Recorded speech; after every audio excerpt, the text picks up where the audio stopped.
I love you and care for you, please understand. Jesus never told us he is God or us to be idolized. He asked us to become shepherds, not sheep, because he is in us and we are in him. We all are one. We are the truth. We are the words that become flesh, and all we wished for is to connect on a soul level. The wish of Adam was to connect, not to be idolized. This requires us to open up to each other and put ourselves in vulnerable positions towards one another.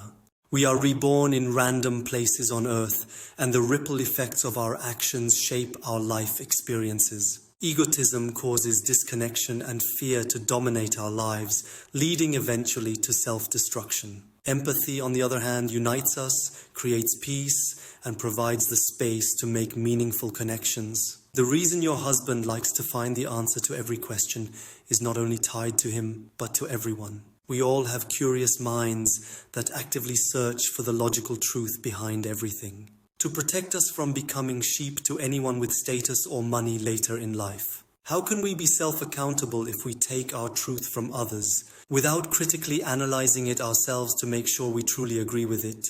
If we simply take our truth from whoever has the loudest voices or deepest pockets because they are rich or have garnered some status, then we make ourselves vulnerable to manipulation. By doing this, we have many masters as we take our truth from outside instead of inside. The reason we take it from outside and constantly search for validation from others is because we are afraid to be wrong. Again, fear drives us to self-destruction. Our fear should be that if we do not align ourselves with the structure of truth based on sound logic and higher order reasoning, that considers the long-term ripple effects upon the collective lives of all, we lose sight of our inherent interconnectedness. We must place ourselves behind the veil of emotional barriers that have clouded our vision and made us forget who we truly are. We must understand that truth has a consistent, applicable logic that withstands the test of time.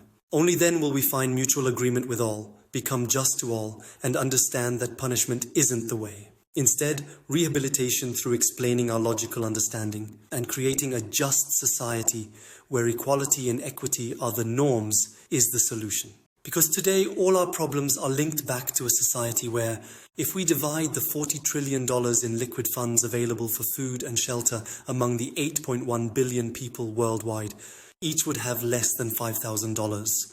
This means if one successfully paid off a mortgage of $250,000, including interest on the loan, and did a few minor renovations, then about $500,000 has been removed from that pie. This means 99 others will now have to starve to death or go to extremes to survive. Once we understand this, we start understanding how cruel the government is, to even have the audacity to punish the ones they have oppressed and placed in such inhumane circumstances in the first place.